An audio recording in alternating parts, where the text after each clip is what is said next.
O anime já começa com o nosso protagonista em suas reflexões filosóficas sobre casamentos, e ele não economiza palavras, afirmando que essa parada é muito chata, porém ele reconhece que é uma das conexões que mais aproxima os seres humanos, e para ele, cada pessoa tem uma ligação com o destino, seja com seus colegas de trabalho, seus melhores amigos ou até mesmo a sua prima. E ele então comenta que essa é sua realidade agora. Não, ele não vai ficar com a prima dele, relaxa, mas vai ser pior, pois a sua vida está prestes a mudar para sempre. Então o nosso prota chega em um santuário, mas ele não tem o menor respeito pelos deuses, tudo que lhe interessa é o seu livrinho educativo. E enquanto isso, por ser um loirinho de olho azul, duas garotas passam por ele e começam a dar em cima do cara, mas como o cara as ignora por ser um alfa, elas começam a zoá-lo, dizendo que ele deve estar rezando no santuário por um aumento peniano, e ele nem se incomoda com isso, afinal 13 centímetros pra ele tá bom, né? E ele segue em direção ao santuário, explicando que não acredita em nenhum deus, que a terra é plana e que as pirâmides foram feitas por alienígenas, e após dizer isso, ele se dá conta que é um idiota, principalmente por estar indo a um santuário sem acreditar em nada. Porém, ele quer que se foda isso, porque ele é o tipo de cara que acredita em demônios e dorme com os pés pra fora da cama. Nisso, o nosso prota segue seu caminho e entra na casa que ele comprou, que agora é sua, e já chega dando um sermão nos deuses do local, avisando que agora ele é o novo dono da casa e que a partir de agora eles terão que se acostumar a ouvir funk e rock metal. E como nenhum deus respondeu, ele considera isso como uma vitória, 1-0 para o ateu. Nisso, ele começa a esperar pelo sacerdote que era para recebê-lo, porém, como ele deve estar velhinho já, provavelmente ele já tá morto em algum canto da casa. Então, ele começa a procurar pelo velho, pensando em tirar o defunto de lá, né, da casa dele. De repente, ele para em frente a uma porta e ouve uns barulhos suspeitos vindo lá de dentro. E logo ele pensa que o velho safado deve ter trazido algumas do job para comemorar a sua chegada, e ele já fica animadinho. Porém, ele hesita ao abrir a porta, sem ter certeza que quer ver aquele velho nu. E além disso, ele tá sem seu escudo pra batalha, mas ele decide então que se dane. Uma espada velha enferrujada não corta nada mesmo. Quanto ao escudo, que se dane também, só se vive uma vez. E ao abrir a porta, ele se depara com 3 lindas garotas, já prontas pro combate, e nenhum velho nu. Então o Ryu já está pronto, porém as meninas, ao perceberem que ele é muito feio, fecham a porta na cara dele. E logo em seguida, as garotas voltam e começam a xingá-lo, o chamando de lixo, tarado, imundo e escória. E a violência contra ele não foi mostrada, mas o nosso prota já estava todo arrebentado com o nariz sangrando. E após uma longa conversa, ele descobre que tudo foi um mal entendido. Elas não eram do job coisa nenhuma, e sim umas moradoras de rua que mataram o senhorzinho e roubaram sua casa. Então o nosso prota, sem se importar, afirma que comprou essa casa, então quer elas queiram ou não, ele vai morar ali. Entretanto, uma das garotas continua implicando com ele pelo ocorrido, e Yuna começa a denunciá-lo para a polícia, e ele responde que tanto faz, porque sabe onde o corpo do velho deve estar, que elas vão ter problemas também se o denunciarem. Porém, elas revelam que não é o velho coisa nenhuma, mas sim uma cabra velha que morreu há semanas atrás, e como era a cabra do senhorzinho que vivia uma vida muito solitária nas montanhas, depois que elas chegaram, ele não precisou mais dela. Enfim, a bichinha foi sacrificada e enterrada ali perto, e o nosso protagonista não se importa de novo com essa informação, e diz que tudo aquilo foi um acidente, então que sigam suas vidas. O Ryu pede para falar com o velho, mas Yuna diz que ele tá de luto e só voltará no dia seguinte, e eles continuam conversando. Yuna, usando seu charme, acaba descobrindo que o nosso prota ainda está no 2º ano do ensino médio, então ela diz que se ele for gente boa, ela vai ajudá-lo com as lições de casa, já que ela é a mais velha dali. Mas uma outra das minas, chamada Asahi, fala que mesmo sendo a mais velha, Yuna continua sendo a mais inexperiente e infantil dali, e essa é a Asahi, a mais nova entre elas, pois tem apenas 14 anos.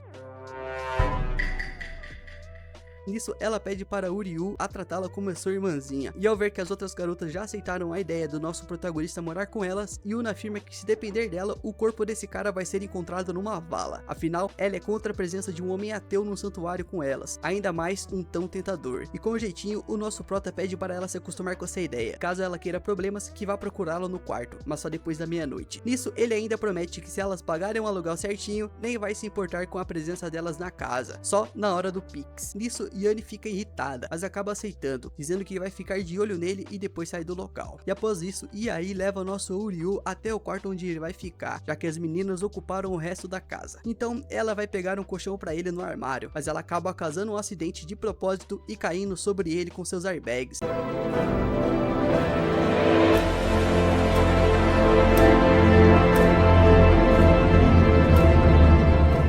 Só só para testar sua fé. E nessa hora, Yuna entra no quarto para ver o que estava acontecendo e se depara com um clássico clichê harém. É complicado, eu finjo que não percebo. O sábio se faz de tolo para ver o tolo cair na própria tolice. E depois de mais uma situação embaraçosa e de acumular uma possível acusação criminal, Uryu só pensa em voltar a estudar para ser advogado e conseguir se defender no tribunal. E mesmo sendo ateu, ele admite que aquilo não é possível, não é coisa de Deus, porque Asahi entra logo no quarto para incomodá-lo. Nisso, ela diz que só quer conhecê-lo melhor e conversar um pouco, mas Uryu, esperto, dá uma desculpinha dizendo que está muito ocupado e manda ela sair do quarto. E vendo que seu plano não funcionou e que foi ignorada, ela decide vasculhar as coisas dele para encontrar algo que possa usar contra ele. E de repente, Uryu se lembra que tem um vibrador na sua mala e tenta impedi-la de encontrá-lo, para não ficar estranho. No entanto, tudo que ele consegue é se incriminar novamente, ao tropeçar numa calça e cair em cima dela. E é claro que Yuna aparece de novo, tirando aquela foto para pegá-la no flagra, como se ele estivesse atacando uma de suas irmãs. E com mais uma acusação nas costas, nem se ele estudasse todo o processo penal, ele teria chance contra aquelas provas. Então, ele decide esfriar a cabeça e lavar o rosto. E no caminho, ele encontra a causa de todos os seus problemas até agora, dormindo no chão. Então, ele pensa em aproveitar a oportunidade e se livrar dessa mina. Mas infelizmente, Yuna estava fingindo, e as suas irmãs aparecem no quarto para pegar mais evidências. E depois de acalmarem os ânimos, Uryu pergunta por que Yuna estava acordada até tão tarde. E as irmãs notam algumas dobraduras de papel na mesa, e deduzem que Yuna tinha ficado até tarde fazendo aquilo para pagar o aluguel para ele. Então, Uryu fica sem entender o que eram aquelas paradinhas dobradas na mesa, e deduz que são apenas alguns amuletos que os padres chamam de satanismo.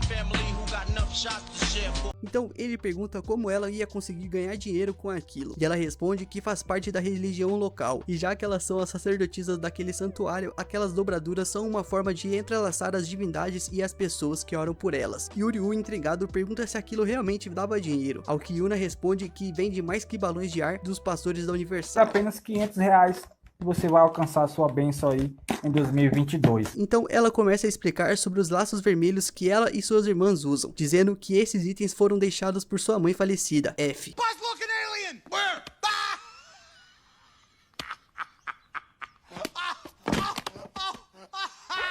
Embora elas não possam vê-la fisicamente, os sentimentos das três continuam conectados por esses laços que a mãe deixou. E ao responder as perguntas de Uryu, Yuna pergunta por que ele estava tentando matar a sua irmã. E o nosso prota se esquiva, explicando que só estava tentando ajudar, né? Ele queria cobrir ela. E ele diz também que estava estudando até tarde porque, ao contrário delas, ele quer ter um futuro, passar na faculdade e se tornar um médico. Nisso, Yuna fica surpresa, pois tinha certeza que ele era mais um filhinho de papai. Mas não, o nosso prota é SLT como agente. E as meninas super poderosas então explicam que aquele santuário é um lugar ideal para ter sucesso nas provas, pois as divindades de lá costumam ajudar nesse tipo de desejo. E elas também mencionam que estão em uma época de milagres, a chamada chuva de estrelinhas, que realiza vários desejos. Então o nosso prota ateu começa a debochar dessa história. Yuna, no entanto, continua contando a lenda antiga, e segundo ela, quando as estrelas caem numa noite de primavera, um desejo pode ser realizado se a pessoa se banhar em uma chuva de pó de estrelas. E Uryu então a interrompe, dizendo que não tem e nem vai dar nenhum tipo de pó pra essa mina, além de afirmar que nessa época do ano as chuvas de meteoros são de pequena escala e desaparecem na atmosfera antes mesmo de chegar na Terra. E ainda que essas chuvas realmente alcançassem a Terra, Uryu afirma que esse papo de banhar-se em chuvas de estrelinhas só faria a pessoa morrer com o impacto de um meteoro. E para finalizar esse papo de crente, Uryu diz que acreditar em algo tão negacionista e tão anticientífico é coisa de quem tem o cérebro na Disney. E ao ouvir esse discurso, Yuna se irrita e começa a perder a paciência, ameaçando amarrar Uryu e amaldiçoá-lo para sempre. Porém, como já bastava de problemas por hoje, ele fica quieto. No entanto, ele dormiu pensando nos seus argumentos, e no outro dia, com as energias renovadas, ele continua com a sua opinião, dizendo que nada do que é pregado no santuário funciona, desde as orações até os amuletos que eles fazem por lá. Portanto, ele não se vê virando um sacerdote de jeito nenhum. Entretanto, ao ver Yuna tendo dificuldades em conversar com uma criança estrangeira, como o nosso prota é um cara gente fina, ele vai até lá para ajudá-la. Então, Uryu conversa com a criança em inglês e explica que esses amuletos não passam de um engana-trouxa, mas que por favor que ela comprasse mesmo assim e saísse correndo, pois Yuna tem problemas mentais e vende isso para ajudar as suas irmãs pobres. E depois disso ele sugere que Yuna treine mais o inglês, já que acabará tendo contato com muitos estrangeiros no santuário. E de repente, no meio dessa conversa, um pássaro surge do nada e rouba o laço da cabeça de Yuna, um pássaro ateu. Então as irmãs tentam acalmá-la, dizendo que as divindades estão ao seu lado. Nisso, Uryu vai até as garotas e sugere que elas não fiquem paradas esperando esperando uma resposta do além. Afinal, Yuna perdeu algo muito importante para ela, e só para encher o saco, ele vai até Yuna e afirma que apenas ela é a única capaz de realizar o seu próprio desejo. Argumentos. Porém, Yuna defende a sua crença e garante que as divindades nunca abandonam aqueles que rezam pedindo ajuda. Então, ela afirma a Ryu de que definitivamente ele não combina com o santuário. E ele diz que realmente não combina, mas que aquela casa era a mais barata para comprar. Então foda-se, ele vai morar ali mesmo assim. E após essa discussão, o nosso prota sai puto e volta para o seu quarto estudar mais. Até que de repente, Asahi e Ai vão até lá e notam que ele não está mais. Então elas começam a pensar que conseguiram se livrar dele. E Asahi volta a procurar por mais provas e talvez algum dinheiro nas coisas dele. Nisso, ela nota um porta-retrato na mesa de Yuryu, onde ele aparece com a sua mãe, que já faleceu há algum tempo, deixando ele sozinho no mundo. Ninguém tem pai em anime adolescente, né? Impressionante.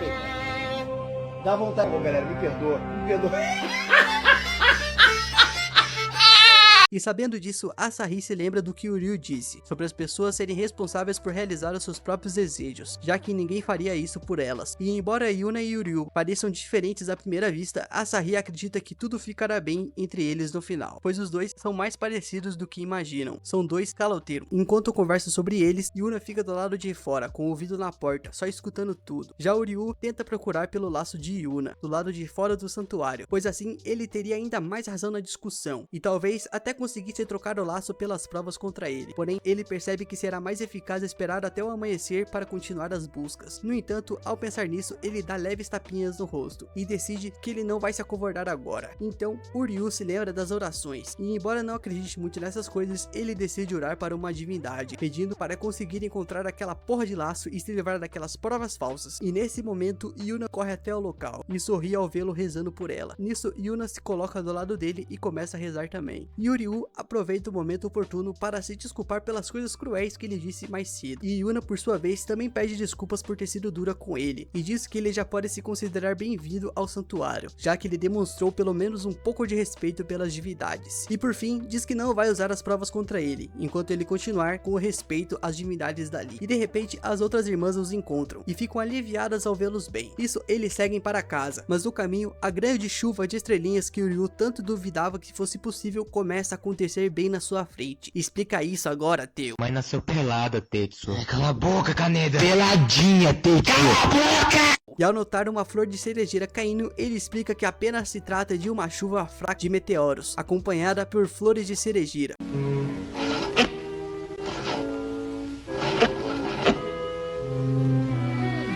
E ao verem Yuryu tentando a todo momento usar a lógica para explicar tudo, as irmãs começam a chamá-lo de careta repelente de mulher. Nossa, precisava disso também, né? Então elas afirmam que o simples fato dele estar morando debaixo do mesmo teto que três irmãs lindas já pode ser considerado um milagre. Mas Yuryu diz que tá mais para penitência. E após algum tempo, o velho safado sacerdote finalmente aparece pedindo desculpas por ter chegado atrasado. E ele diz que perder a sua adorada cabra realmente foi uma grande perda. E as garotas explicam que acabaram tendo alguns problemas na ausência dele, mas que já foram resolvidos, pois elas conseguiram encontrar o laço de Yuna. Então o sacerdote aproveita os últimos segundinhos do episódio para fazer aquele plot e explica que estará contando com a ajuda de Ryu de agora em diante. Além disso, o velho manda o papo: ele terá que se casar com uma das três irmãs e herdar o santuário quando o sacerdote falecer. E ao ouvir isso, todo mundo fica surpreso, mas não tanto quanto Ryu, que vai partir para cima do velho e dizer que ele só pode estar de brincadeira. Mas não, o velho mostra na cláusula do contrato que ele assinou quando comprou a propriedade, e que se ele não gostasse, o problema era dele e eles resolveriam no tribunal. Então o velho dá duas opções: ou você casa e vira crente, ou vai de cana. E como na cadeia seria pior, o Ryu vai ter que aceitar o seu destino, virar o primeiro pastor ateu com 3 esposas. E ainda insatisfeito com essa notícia, o nosso prota tá discutindo com o velho safado, pois não importa quantas acusações tenham nas suas costas, ele comprou essa casa para ter tempo, paz e sossego para estudar, e lembra o senhor que ele quer ser médico, não pastor de um santuário meia boca. O velhote manda ele ter respeito e responde que não liga se o Ryu é ateu ou que vai ser médico, pois estava no contrato, então mesmo que fosse nas horas vagas, ele terá que pregar no santuário, senão era cana. Mesmo assim, o Ryu segue insatisfeito com essa novidade e diz que se ele continuar com essa porra de ir pra cadeia, ele vai ter que adicionar um crime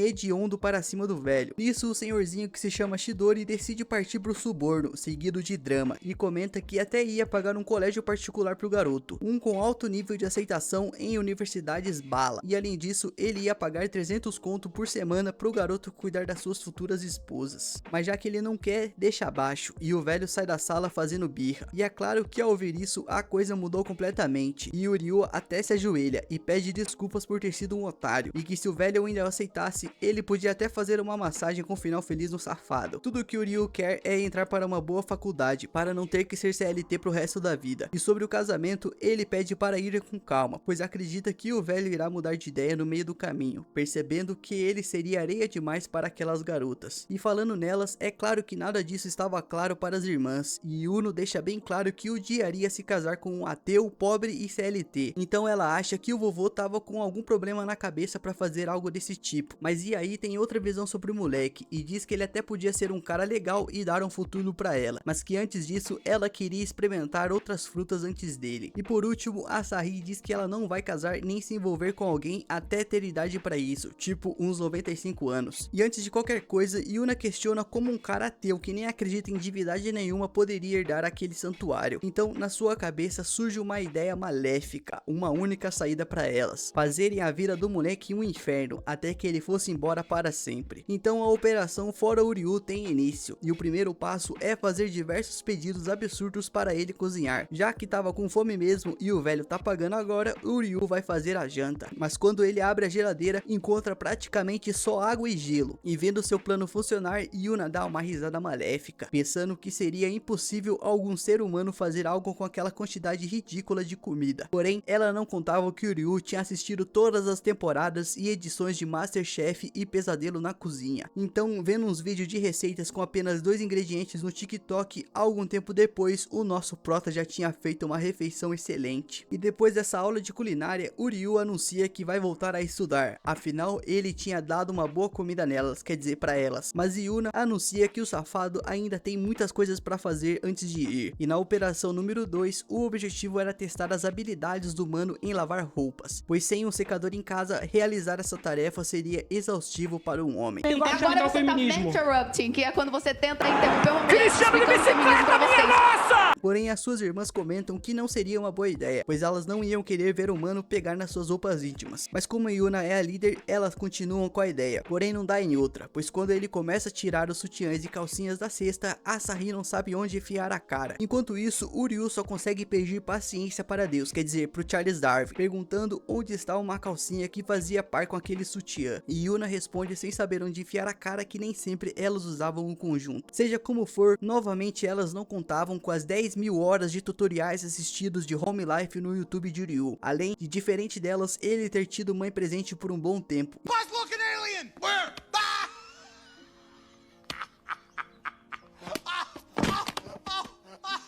Então, após a lavagem, a irmã mais velha admite que o mano é o próprio Chuck Norris das roupas, enquanto a mais nova ressalta que o mano já devia investir nessa carreira de marido de aluguel. No entanto, a do meio mantém a sua marra, se recusando a dar o braço a torcer para aquele farofeiro ateu. E levando em conta que as suas 2 últimas operações falharam miseravelmente, ela vai ter que usar a sua arma final. O Ryu vai ter que limpar o quarto dia aí, e já que ele tava se divertindo em ver essas minas ficar de cara com suas habilidades, ele vai até o aposento da mina. Mas o local parecia mais um depósito de lixo do que um quarto. Nisso, dessa vez Yuna tem certeza que o nosso mano vai dar pra trás, lá ele. Assim, o coitado é deixado sozinho naquela cena de crime, onde uma parte fedia tanto que com certeza essa mina se aliviava ali mesmo, ou deixava restos de corpos no local. Contudo, ele percebe que o fedor vinha de tintas de óleo que a mina usava pra pintar, e Yuna comenta que a sua irmã estava cursando uma faculdade de artes, e o Ryu fica surpreso com essa notícia, pois com toda aquela sujeira, ela devia estar fazendo pós em pintar esgotos. De uma forma ou de outra, elas não contavam que o mano era super fã do programa Acumuladores, e que vive vendo vídeos de gente limpando casas lotadas de lixo. Nisso, mesmo traumatizado e com suas vias aéreas danificadas para sempre, o mano deixou o quarto brilhando, tanto que a dona do aposento finalmente conseguiu ver o chão do local, que tanto tempo ela já não enxergava, e isso deixou Yae tão alegre que ela comentou com suas irmãs que com certeza o mano Ryu deveria morar ali com elas, e a Sahi concorda, dizendo que seria ótimo ter um empregado tão útil dentro dentro de casa. O nosso prota tava tão traumatizado pelas coisas que encontrou naquele quarto que ele reconhece a sua fraqueza. E mesmo que ele tenha que pagar 5 mil reais de aluguel para morar em um apartamento apertado e mofado em São Paulo, ainda assim seria melhor do que morar nesse local. Nisso, ele decide dar adeus para as garotas, pois ele não consegue suportar aquela rotina maçante e ter tão pouco tempo para estudar, principalmente para ele que quer passar numa faculdade boa. Dito isso, o nosso prota realmente pega suas coisas e dá no pé sem olhar para trás, deixando as minas de cara. Nisso, a Sahi agradece a todos os espectadores, pois a série acabou. Ela logo lembra que esse era o plano desde o início e que agora não dava pra chorar pelo leite derramado. Mais tarde, já dentro do metrô, o Ryu continua nos seus estudos. Então, vemos que as três irmãs decidiram seguir o mano até ali. Afinal, os 300 conto fariam falta. E quem tomou essa decisão foi a própria Yuno, alegando que elas não podiam perder um empregado tão eficiente. Além disso, elas repararam que o mano sempre estava estudando. Então, ou ele devia ser um viciado em estudos, ou ele queria ser médico por causa da sua mãe morta. E conforme o tempo passa e o Ryu sai do metrô, lá está o trio do Job logo atrás, seguindo cada passo do nosso prota. Então, no início da tarde, onde o céu ameaçava chover a qualquer instante, o Ryu seguia até o local mais afastado do centro, por uma estrada de barro e árvores ao redor. E seguindo esse caminho, ele finalmente chega no seu esconderijo para fugir da polícia. As irmãs do barulho passam a achar que entraram num filme de terror e que nem perceberam. Então, Yuna se sente mal por ter praticamente empurrado o coitado do mano para morar ali. E de repente, o próprio Ryu aparece atrás da garota e pede desculpas pela mansão estar tão arruinada. E tomando um susto, a mina já quer exorcizar o cara e joga sal grosso pra cima dele, ficando ainda mais desesperada, gritando que tinha um monte de coisas feias e nojentas grudadas no garoto. As irmãs acalmam a garota e afirmam que eram só crianças, e Yuna confirma, dizendo que foi exatamente o que ela quis dizer. E enquanto o Ryu pergunta do porquê elas estarem ali, uma mulher vestida de médica chamada Mahiro surge brincando sobre como o Ryu é um pegador com tantas garotas ao seu redor. E o Ryu, vendo a sua fama aumentar, fala que foi o curso que ele comprou na internet, mas pede para ela não ficar espalhando. Na verdade, eles estão no lar adotivo Ikiseki, onde Mahiro é responsável por cuidar da escória dos rejeitados da cidade. E de forma genuína, Mahiro agradece do fundo do coração às três irmãs por terem aceitado o Ryu e pede para cuidarem bem dele. Mas as irmãs sorriem sem jeito, já que a realidade foi bem diferente. A Mahiro ainda comenta que achava que as três irmãs eram bonitas demais para se casar com o Ryu, porque tudo que ele faz é estudar, o que pode ser bem chato, mas de vez em quando ele consegue ser fofinho. Nesse momento, o Ryu perde a paciência e deixa claro que jamais aceitaria se casar com aquelas garotas, ao contrário do que Mahiro está insinuando. Por fim, o Ryu tenta dizer que nunca mais vai pisar naquele santuário cheio de crentes assassinos, extorquistas, chantageadores e preconceituosos, mas Mahiro tapa a boca dele, lembrando que ele terá que sair do lar adotivo algum dia. Parece que o senpai é um senpais também, não é mesmo? A Sahi então comenta que Mahiro é muito linda, enquanto Iai admira o jeito que ela trata o Ryu. E nesse momento, duas crianças mostram aves feitas de dobraduras para o Ryu, e uma garota chamada Shira explica que elas estão fazendo 1000 desses. E o Ryu comenta que Shira é uma amiga de infância que morava ali antigamente, e ela responde que é um prazer conhecer as irmãs. Assim, as irmãs barraqueiras ficam felizes com a iniciativa das crianças de fazerem 1000 ovos de papel para darem para suas famílias, que elas não têm. Ao contrário delas, o Ryu acha que fazer tantos amuletos de sorte é uma perda de tempo. Yuna, irritada, bate na mesa e defende que os 1000 de dobraduras são especiais, dizendo para a garotada ignorar o Ryu e continuar dobrando. Mahiro então comenta com o Ryu que essas garotas realmente são boas, mas ele discorda completamente. Mesmo assim, as irmãs decidem ajudar as crianças com as dobraduras. E Sahi não se deu muito bem com esse tipo de atividade, mas Iai fez uma verdadeira obra de arte, enquanto Yuna estava longe de terminar. As crianças pedem ajuda para nosso Ryu, que acaba cedendo, porém o que ninguém contava é que ele via vídeos de speedrun de dobraduras e que já tinha ganhado vários campeonatos na modalidade. Então em pouco tempo ele facilmente fez uma quantidade enorme de dobraduras, com uma eficiência inacreditável, inabalável, invencível. E ao ver a alegria das crianças, o Ryu se lembra flashbacks de quando fez amuletos para sua mãe. Com essa lembrança em mente, ele garante ao garotinho que o amuleto vai funcionar, pois o médico se esforçará ao máximo para cuidar da mamãe e do papai de cada um deles. Então Mahiro conta que o Ryu também já fez milhares de para sua mãe e entende bem o sentimento das crianças. E aí deduz que é por causa das crianças que o Ryu quer se tornar médico. E Shiro complementa dizendo que o Ryu pode ser meio duro às vezes. Talvez você não saiba disso, mas O Naruto também cresceu sem pai. Então Amahiro pede para as 3 irmãs mosqueteiras cuidarem muito bem dele. Assim as horas passam e as irmãs ficam a tarde inteira no lar adotivo. E perto da noite, Amahiro questiona o Uryu sobre ter saído do santuário. E ele explica que foi porque as irmãs lhe deram tantas tarefas que ele não tinha tempo para estudar. Mahiro, no entanto, acha que a razão não foi só essa, pois sabe que Uryu nunca foi bom em socializar. De todo modo, ela acredita que ele é bem-vindo no santuário, já que as 3 mosqueteiras vieram ali só por se preocuparem com ele. Nisso, Uryu se lembra flashbacks de quando era criança e se ofereceu para ajudar Mahiro com suas tarefas, mas ela disse que gostava de fazer tudo sozinha. E com essa lembrança, Uryu promete dar tudo de si. Ele vai ter que dar muito então, haha. Por fim, Uryu pede desculpas por ter sido um babaca egoísta safado e ter saído do santuário daquele jeito. E Yuna responde que ela e suas irmãs ficariam preguiçosas se deixassem todas as tarefas para ele, então seria melhor que todos cooperassem, já que agora são uma família. E Uryu se sente feliz por voltar ao santuário, mas percebe que as irmãs não têm jeito nenhum para tarefas domésticas, e por isso ele vai fazer o velho pagar pelo menos mais uns 900 reais para ele por semana. Nisso ele vai falar com o Chidori, mas antes que diga qualquer coisa, o senhorzinho aparece todo feliz pelo mano ter aceitado os seus termos e anuncia que o próximo passo dele é participar de uma reunião de casamento arranjado com cada uma de suas netas. Eu cheguei aqui 3 horas da madrugada, isso não pode acontecer. Deixaram o moço sentar e as crianças ficaram. Que show da Xuxa é esse? Que show da Xuxa é esse?